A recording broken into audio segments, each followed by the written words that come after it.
યાર ધન્યવાદ પિતા પરમેશ્વરની આપણે સ્તુતિ કરીએ પિતા પર અને આપણે આજે આભાર માનતો સુંદર સમય સુંદર દિવસ તે સુંદર પર આપણને નિર્ણય સ્તુતિ કરવા માટે તેનું નામ લેવા માટે તેમજ આપણે ઈશ્વર પિતાનો પરિતાત્માનો અને ઈસુ ખ્રિસ્તનો તિયર દેવનો આપણે આભાર માન કરીએ. તેમની ઈચ્છા હતી તેમજ આપણે આજે એક ફરી તેમના ચરણોમાં બેસી શકીએ.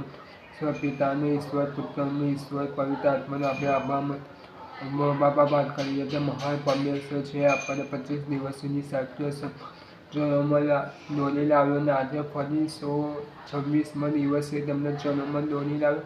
એમાં આપણે ઈશ્વર પિતાનો, ઈશ્વર પુત્રનો, ઈશ્વર પવિત્ર આત્માનો આપણે ધન્યવાદ કરીએ. આવો આપણે બાઇબલ વાંચવામાં જોઈએ. બાઇબલ વાંચવામાં જોઈએ એટલે દૂધથી પ્રાર્થના કરીશું. ત્યાર પછી આપણે બાઇબલ વાંચવામાં જઈશું. આવો આપણી આંખો બંધ કરી તથા પ્રાર્થનામાં જોઈએ. Hallelujah, hallelujah, hallelujah. ધન્યવાદ, ધન્યવાદ, ધન્યવાદ, ધન્યવાદ પિતા પરમેશ્વર દયાના સાગર તમારો આભાર. તમે અમારા પર એક ફરી તમારી કૃપા તારસી કરી તેમજ અમે તમારો આભાર માનીએ છીએ. તમારા ચરણોમાં દોરી લાવ્યા અત્યારના સમય અમે તમારો આભારમાં તમે સ્તુતિ કરીએ છીએ. તમારો જેટલો આભારમાં જેટલી સ્તુતિ જેટલી પ્રશંસા છો તે તમને તમે દયાના સાગર છો, તમે કૃપાના સાગર છો, તમે હેરીના સાગર છો. તમે કોક કરવામાં ધીમાનો ન્યાય કરો ઉતારો એવા અમારા પિતા પરમેશ્વર અમને મળ્યા છે. ઈસુ ખ્રિસ્ત ધ્યાનમાં મળ્યા છે તે મને પિતાનું અમે દાયો જમવામાં તમે સ્તુતિ અમને તમારો જેટલો આભારમાં જેટલી સ્તુતિ કરી જેટલી પ્રશંસા કરી તેટલી ઓછી. અમને તમે જે હટાવ્યા છે જે આવનાર છે જે મહાન તમે છે તમે આદિ વેદાંત છો તમે છેલ્લા છો તે મને અમને તમારો આભાર માનીએ છીએ. તમારી સ્તુતિ કરીએ છીએ. અમને તમારો જેટલો માનીએ જેટલી સ્તુતિ કરીએ તેટલો ઓછો છે. તેમ તમે મહાન દેવ અમને મળ્યા છે તે તમારો જ આભારમાં તમે સ્તુતિ કરીએ છીએ. તમે દરરોજ અમને તમે ચરણોમાં દોરી લાવો છો તે મારે 25 દિવસ સુધી તમે અમને સાચવા સંભાળે હર કબર સહાય તો તે મને અમને તમારો આભારમાં તમે સ્તુતિ એક ફરી 26મા દિવસે તમે દોરી લાવ્યો છો તે મને અમે તમારો આભારમાં તમે સ્તુતિ કરીએ છીએ. તમે અમારી પ્રાર્થના સાંભળો છો તમે કરો છો તે મને અમે તમારો આભારમાં તમે પાપોને આપણે દફતર બાબતોની સભા મળતા અમારા કુટુંબ ઈશ્વરના નામમાં સાંભળો સ્વીકાર કરો આમેન. હાલેલુયા. ધન્ય પિતા પરમેશ્વરની ઈચ્છાને દયાથી આપણે દરરોજ તમને ચરણોમાં આવી શકીએ છીએ. તમને ચરણોમાં બેસી શકીએ છીએ. તે મને કેવળ ને કેવળ ઈસુ ખ્રિસ્તનો જ આપણે આભારમાં ઈસુ ખ્રિસ્તનો ધન્યવાદ. આવો આપણે આપણું બાઇબલ ખોલીશું અને બાઇબલ વાંચવા જઈશું. આવો આપણે બાઇબલ વાંચીએ કરીએ. ઉત્પત્તિનું પુસ્તક તેનો 26મો અધ્યાય ને ત્યાં આ પ્રમાણે લખવામાં આવ્યું છે. અને ઇબ્રાહીમના વખતમાં પહેલો દુકાળ પડ્યો હતો તે સિવાય તે દેશમાં બીજો દુકાળ પડ્યો. ત્યારે ઈસહાક ફિલિસ્તીઓના રાજા અબીમેલેકની પાસે ગેરામમાં ગયો અને યહોવાએ તેને દર્શન દઈને કહ્યું, તું મિસ્રમાં ન જતો. જે દેશ વિશે હું તને કહીશ ત્યાં રહે. આ દેશમાં તું પ્રવાસી થઈ રહે ને હું તારી સાથે રહીશ ને તને આશીર્વાદ આપીશ, કેમ કે તને તથા તારા સંતાનને હું આ બધો દેશ આપીશ ને તારા પિતા ઇબ્રાહીમની આગળ જે મેં શપથ ખાધા છે તે હું પૂરા કરીશ. અને હું તારા સંતાનને આકાશના તારાઓ જેટલા વધારીશ ને આ સર્વ દેશો હું તારા સંતાનને આપીશ અને પૃથ્વીના સર્વ કુળ તારા સંતાનોમાં આશીર્વાદ પામશે. કેમ કે ઇબ્રાહીમે મારી વાણી ને મારું ફરમાન તથા મારી આજ્ઞાઓ તથા મારા વિધિ તથા મારા પાળ્યા. અને ઈસહાક ગેરારમાં રહ્યો અને ત્યાંના માણસોએ તેની પત્ની વિશે તેને પૂછ્યું અને તેને કહ્યું, તે મારી બહેન છે, કેમ કે તે મારી પત્ની છે. એમ કહેતાં તે બીજો રખેને ત્યાંના માણસો રેબેકાને લીધે તેને મારી નાખી, કારણ કે તે રૂપાળી હતી. અને એમ થયું કે ત્યાં તેને ઘણા દિવસ થયા. ત્યારે ફિલિસ્તીઓના રાજા અબીમેલેકે બારીએથી જોયું ને જુઓ, ઈસહાક પોતાની પત્ની રેબેકાને રાહ ધરાવતો હતો. અને અબીમેલેકે ઈસહાકને બોલાવીને કહ્યું, જો નિશ્ચય તે તારી પત્ની છે અને તું એમ કેમ બોલ્યો કે તે મારી બહેન છે? અને ઈસહાકે તેને કહ્યું, હું તેને લીધે કદાચિત માર્યો જાઉં એવી બીકથી હું એમ બોલ્યો. અને અબીમેલેકે કહ્યું, તે અમને આ શું કર્યું છે? લોકોમાંનો કોઈ તારી પત્ની એ સૂઈ જાત અને એમ તો અમારા પર દોષ લાવત અને અમે મેરેખે સર્વ લોકોને તાકીદથી કહ્યું કે આ માણસને અથવા તેની પત્ની જે કોઈ હશે તે નિશ્ચય માર્યો જશે.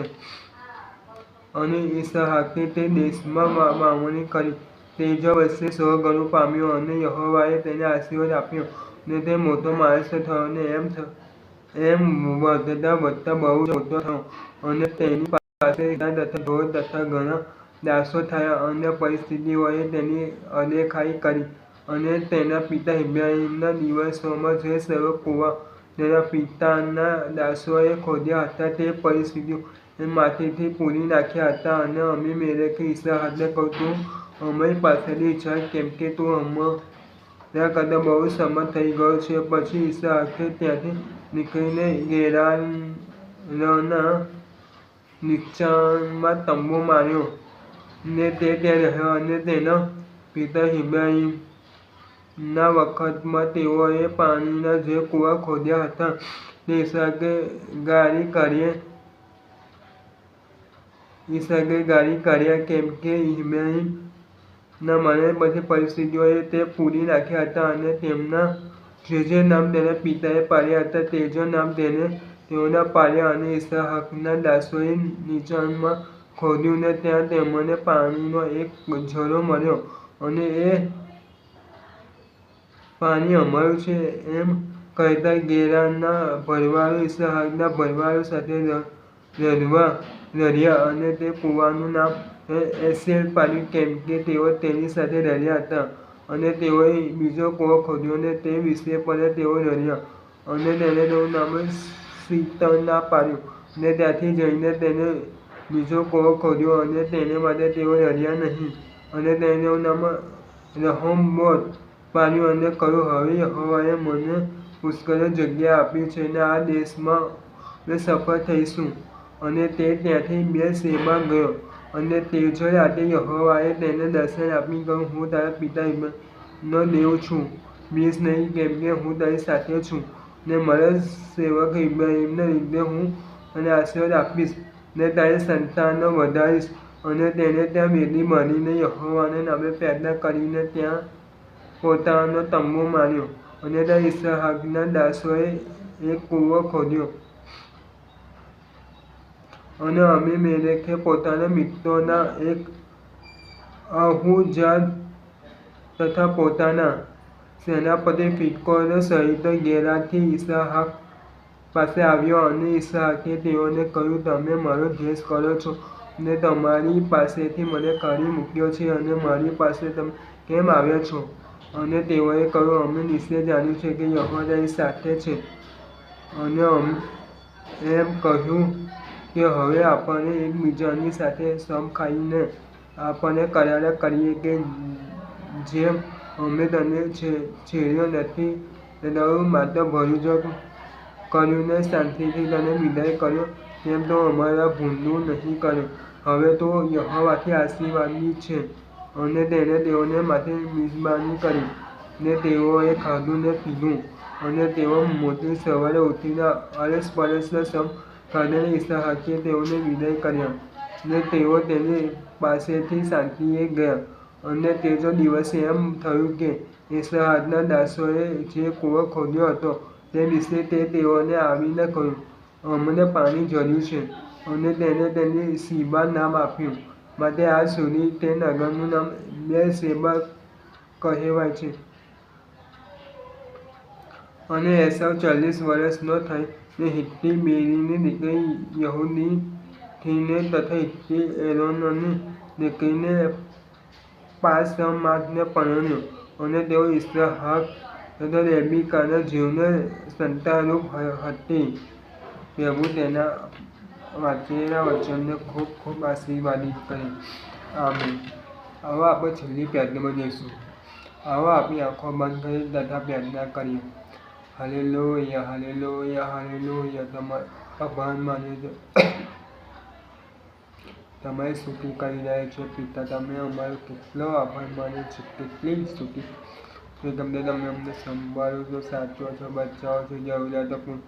તો તે સર્વ બાબતોને યાદ કરતા અમે તમારો જવાબ સ્તુતિ કરી અમારી જરૂરિયાત પૂરી પાડો છો સમય પર તમારો આભાર તમે સ્તુતિ કરી અમે તમને પ્રાર્થના કરીએ છીએ વિનંતી કરીએ સ્તુતિ કરી છો તમે અમારા દેવ બન્યા છો તે માટે અમે તમારો આભારમાં ને સાચા દેવની ઓળખ કરે છે તે માટે અમે તમારો આભારમાં તમે આદિ બન્યા છો તમે અંત બન્યા છો તમે ઓમેગા પ્રથમ બન્યા છો તમે છેલ્લા બન્યા છો તમે આદિ બન્યા છો તમે અંત બન્યા છો તે માટે અમે તમારો આભાર માનીએ તમે સ્તુતિ કરો તમે સમુદ્રના બે ફાટ કરતા પિતા પરમેશ્વર છો તમે તે માટે અમે તમારો આભારમાં તમારી સ્તુતિ કરીએ છીએ તમે કોર્ટને ખાઈ અવરથી પાણી દંડના દેવ છો તે માટે અમે તમારો આભાર માનીએ છીએ તમે સ્તુતિ કરીએ હા પિતા પરમેશ્વર જ્યારે અમે તમને પોકારીએ છીએ ત્યારે તમે અમારી પાસે દોડી આવો છો અમે તમારો આભાર માની તમારી સ્તુતિ કરીએ છીએ તમે મહાન દેવ મળ્યા છો તમે રાજા અમને મળ્યા છો તમે અમને પ્રભુ અમને મળ્યા છો એ સર્વ બાબતોને યાદ કરતા અમે તમારા આભાર માનતા સ્તુતિ કરતા તમારા પવિત્ર નામના હજુરમાં અમે નમ્યા છો ત્યારે તમે અમને આશીર્વાદી કરો પરમેશ્વર પિતા અમારાથી બોલવા જવા જોવા વિચાર મારી બધા નથી પાપોના આપણે દક્ષિણ બાબત હૃદયથી શીખવું અમને ધોઈ શુદ્ધ પૈદો કરી પ્રાર્થના તથા વિનંતી તમે અમને ધોઈ શુદ્ધ પૈદો તે માટે અમે તમારો આભાર માની છે તમે સ્તુતિ કરી છે તમે અમને દેવોના દેવ મળ્યા છો તે તમારો આભાર માની તમે સ્તુતિ કરી અમે પ્યારું મધુનું નામ તમે અમને આપ્યું છે અમે જીવ અમે તમારી આભારમાં તમે સ્તુતિ કરતા અમારી આ પ્રાર્થનાથી ઈશ્વર સાંભળો સ્વીકાર કરો આમેન.